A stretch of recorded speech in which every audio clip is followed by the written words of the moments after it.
Di video kali ini saya akan menjawab soal UTS dari mata kuliah kewarganegaraan, yaitu nomor 1.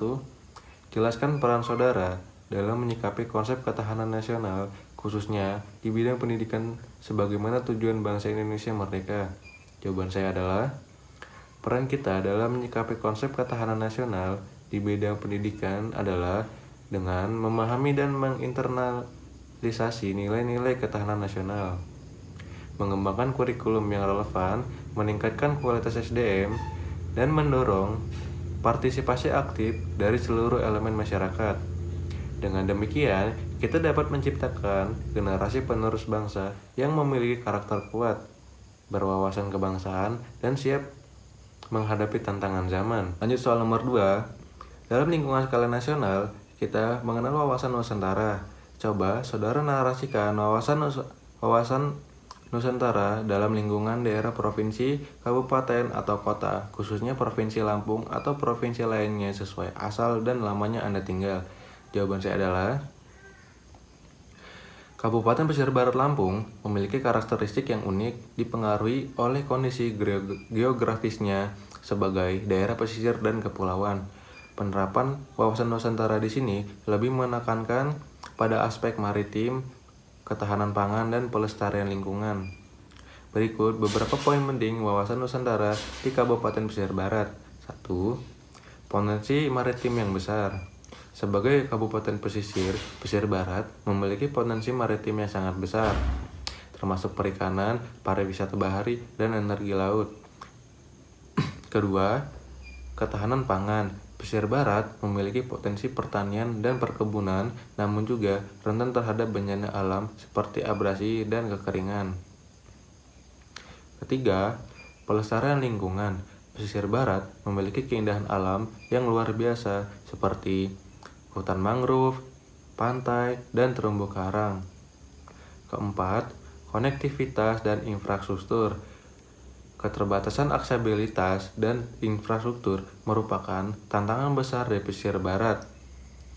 Kelima, penguatan masyarakat pesisir. Penguatan masyarakat pesisir dalam berbagai bidang, termasuk pengelolaan bidang sumber daya alamnya, pengembangan usaha, dan adaptasi terhadap perubahan iklim. Soal nomor 3, hak asasi manusia di Indonesia. Sebagaimana dalam konstitusi kita melindungi seluruh tumpah darah Indonesia. Coba saudara terangkan tentang hak-hak wanita dan anak dalam UU RI tentang hak asasi manusia. Jawaban saya adalah, Undang-Undang Republik Indonesia Nomor 39 tahun 1999 tentang hak asasi manusia atau UU HAM tentang secara eksplisit mengakui dan melindungi hak-hak wanita dan anak. Berikut adalah beberapa poin penting dan pasal-pasal yang relevan. Hak-hak wanita. Pasal 45 ayat 1. Wanita mempunyai hak yang sama dengan pria. Ayat 2. Wanita berhak untuk mendapatkan perlindungan khusus dan dalam pelaksanaan pekerjaan karena fungsi reproduksinya. Pasal 48. Wanita berhak untuk memilih, dipilih, diangkat dalam semua jabatan dan pekerjaan sesuai dengan persyaratan yang ditentukan dalam peraturan perundang-undangan. Pasal 49. Wanita berhak untuk mendapatkan pendidikan, pengajaran, dan pelatihan yang sama dengan pria. Pasal 50. Wanita berhak untuk mendapatkan segala perlindungan khusus dari segala bentuk kekerasan, diskriminasi, eksploitasi, pelecehan seksual, dan perlakuan yang merendahkan martabatnya. Kemudian, hak-hak anak. Pasal 52 ayat 1 berbunyi, setiap anak berhak atas perlindungan oleh orang tua, keluarga, masyarakat, dan negara. Ayat 2, setiap anak berhak atas kelangsungan hidup, tumbuh, dan berkembang. Pasal 53 ayat 1, setiap anak berhak untuk memperoleh pendidikan dan pengajaran dalam rangka pengembangan pribadinya sesuai dengan minat, bakat, dan tingkat kecerdasannya.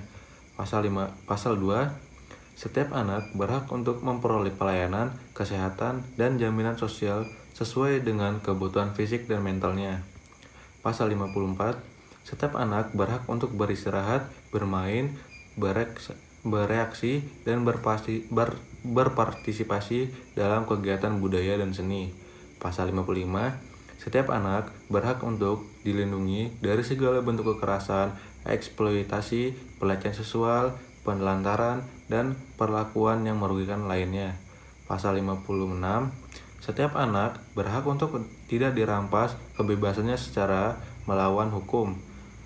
Penangkapan, penahanan, dan memenjaraan anak hanya boleh dilakukan sebagai upaya terakhir dan dalam jangka waktu yang sesingkat-singkatnya. Pasal 57, anak yang menjadi korban atau saksi tidak ditindak pidana berhak untuk mendapatkan perlindungan khusus dan pendampingan. Soal nomor 4, demonstrasi di Indonesia membangun kerangka pikir dan perilaku politik warga negara di Indonesia. Jelaskan pendapat Anda tentang itu. Pendapat saya setuju dengan pernyataan tersebut. Demonstrasi di Indonesia dengan segala dinamika dan tantangannya memang membentuk kerangka pikir dan perilaku politik warga negara. Berikut beberapa aspek yang mendukung pandangan ini. 1. Pembentukan kesadaran politik. Demonstrasi mendorong partisipasi politik melalui pemilihan umum, kebebasan berpendapat, dan kebebasan berserikat.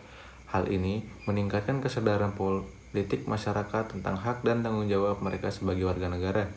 2. Pengembangan nilai-nilai demonstrasi. Sistem demokrasi mengajarkan nilai-nilai seperti kebebasan, kesetaraan, keadilan, dan toleransi. Nilai-nilai ini membentuk cara pandang masyarakat terhadap politik dan pemerintah. 3. Perubahan perilaku politik. Demonstrasi memengaruhi perilaku politik masyarakat. Misalnya, masyarakat belajar untuk berpartisipasi dalam pemilu, menyampaikan aspirasi melalui demonstrasi atau petisi, dan mengawasi kinerja pemerintah. 4. Pengaruh terhadap kerangka pikir. Demonstrasi mendorong masyarakat untuk berpikir kritis, menganalisis informasi, dan membuat keputusan politik berdasarkan informasi yang mereka peroleh. 5. Tantangan dan dinamika. Meskipun demikian, pentingnya untuk diingatkan bahwa demonstrasi di Indonesia juga menghadapi tantangan seperti polarisasi politik, penyebaran berita bohong, dan korupsi. Tantangan-tantangan ini dapat mempengaruhi cara masyarakat memahami dan berpartisipasi dalam demokrasi. Soal nomor 5. Jelaskan hak dan kewajiban warga negara Indonesia yang diatur dalam Undang-Undang 1945. Jawaban saya, hak warga negara Indonesia dalam Undang-Undang 1945. 1. Hidup layak atas pekerjaan dan kehidupan yang layak. 2. Persamaan hukum, hak yang sama di mata hukum dan pemerintahan. 3. Berserikat dan berkumpul, hak untuk berserikat, berkumpul, dan berpendapat. 4. Beragama, hak kebebasan memeluk agama. 5. Bela negara, hak ikut serta dalam pertahanan negara. 6. Pendidikan, hak mendapatkan pendidikan. 7. Kebudayaan, hak mengembangkan kebudayaan nasional. 8. Kesejahteraan sosial, hak atas kejaminan sosial.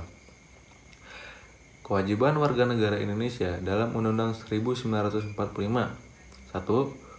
Taat hukum, wajib menaati hukum dan pemerintahan. 2. Bela negara, wajib ikut serta dalam budaya upaya bela negara. 3. Hormati HAM, wajib menghormati hak asasi manusia orang lain. 4. Tunduk undang-undang, wajib untuk tunduk pada pembatasan yang ditetapkan oleh undang-undang. 5. Pertahanan negara, wajib ikut serta dalam pertahanan dan pengamanan negara. 6. Bayar pajak, wajib membayar pajak. 7. Ikut pendidikan dasar, wajib mengikuti pendidikan dasar. Soal nomor 6. Terangkan apa yang dimaksud dengan negara. Negara adalah suatu organisasi kekuasaan yang berdaulat yang menyelenggarakan pemerintahan di wilayah tertentu. Secara sederhana, negara adalah suatu wilayah yang memiliki pemerintahan yang sah dan diakui oleh masyarakat serta oleh negara lain. Soal nomor 7. Dalam pembukaan Undang-Undang Dasar 1945 disebutkan tujuan bangsa Indonesia merdeka. Jelaskan tujuan yang dimaksud. Jawaban saya, tujuan bangsa Indonesia merdeka sebagaimana tercantum dalam pembukaan Undang-Undang Dasar 1945. 1. Melindungi segenap bangsa Indonesia dan seluruh tumpah darah Indonesia. Negara hadir untuk memberikan perlindungan dan keamanan bagi seluruh warga negara dan wilayahnya dari segala macam ancaman dan gangguan. 2. Memajukan kesejahteraan umum. Negara berupaya meningkatkan taraf hidup dan kesejahteraan seluruh rakyat Indonesia di bidang seperti ekonomi, sosial, dan budaya. 3. Mencerdaskan kehidupan bangsa. Negara bertanggung jawab untuk meningkatkan kualitas pendidikan dan pengetahuan seluruh warga negara agar dapat berpartisipasi dalam pembangunan. 4. Ikut melaksanakan ketertiban dunia yang berdasarkan kemerdekaan, perdamaian abadi, dan keadilan sosial. Indonesia berperan aktif dalam menciptakan perdamaian dan ketertiban dunia yang adil dan beradab. Soal nomor 8. Simbol Bhinneka Tunggal Ika memiliki arti walaupun berbeda-beda tetapi tetap satu tujuan. Terangkan apa yang saudara pahami tentang itu. Bhinneka Tunggal Ika secara harfiah berarti beraneka satu itu. Frasa ini menggambarkan kondisi masyarakat Indonesia yang sangat beragam, terdiri dari berbagai suku, agama, ras, bahasa, adat, istiadat, dan budaya. Walaupun berbeda-beda, mengakui dan menghargai keberagaman yang ada di Indonesia. Perbedaan ini bukan menjadi halangan, melainkan kekayaan dan kekuatan bangsa. Tetapi tetap satu tujuan. Meskipun terhadap berbagai perbedaan, seluruh elemen masyarakat Indonesia memiliki tujuan yang sama, yaitu mewujudkan persatuan dan kesatuan bangsa, serta mencapai cita-cita nasional, seperti yang tercantum pada pembukaan Undang-Undang Dasar 1945. Tujuan tersebut meliputi melindungi segenap bangsa dan seluruh tumpah darah Indonesia, memajukan kesejahteraan umum, mencerdaskan kehidupan bangsa, dan ikut melaksanakan ketertiban dunia. Jadi, Bhinneka Tunggal Ika mengajarkan bahwa perbedaan bukanlah alasan untuk terpecah belah, melainkan menjadi modal untuk bersatu dan bersama-sama membangun bangsa Indonesia yang maju, adil, dan makmur. Simbol ini menjadi pengingat akan pentingnya toleransi, persatuan, dan gotong royong dalam kehidupan berbangsa dan bernegara. Soal nomor 9. Sebagai mahasiswa, saudara memiliki klaster tersendiri sebagai warga negara. Mahasiswa dituntut untuk cerdas, kritis, dan aktif berwarga negara. Mengapa demikian? Serangkan penjelasan saudara. Penjelasan saya. Cerdas, mahasiswa harus memiliki pengetahuan yang luas dan mendalam tentang berbagai aspek kehidupan berbangsa dan bernegara seperti sejarah, ideologi, konstitusi, sistem politik, ekonomi, sosial, dan budaya. Kecerdasan ini memungkinkan mereka untuk memahami kompleksitas permasalahan dan memberikan solusi yang tepat. Kritis, mahasiswa harus mampu berpikir kritis, mempertanyakan asumsi, dan menganalisis informasi secara objektif. Sifat kritis ini penting untuk mengawasi jalannya pemerintahan, mengkritisi kebijakan yang tidak tepat, dan mencegah terjadinya penyimpangan. Aktif berwarga negara. Mahasiswa harus berpartisipasi aktif dan dalam kehidupan bermasyarakat, berbangsa, dan bernegara.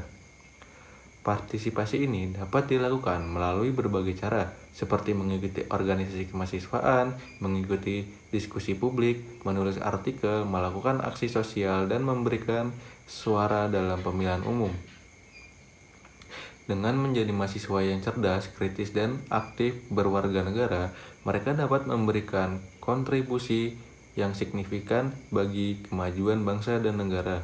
Mereka dapat menjadi agen perubahan yang membawa Indonesia menuju masyarakat yang lebih adil, makmur, dan demokratis. Soal terakhir, nomor 10. Narasikan pengetahuan saudara tentang civil society atau masyarakat madani yang menghasilkan perkembangan dan pertumbuhan budaya bangsa. Civil society atau masyarakat madani adalah konsep yang merujuk pada ruang publik yang otonom dan aktif, di mana warga negara secara sukarela berpartisipasi dalam berbagai organisasi, asosiasi, dan gerakan sosial untuk memajukan kepentingan bersama. Masyarakat madani dicirikan oleh nilai-nilai seperti toleransi, pluralisme, demokrasi, keadilan sosial, dan supremasi hukum. Sekian dari saya. Wassalamualaikum warahmatullahi wabarakatuh.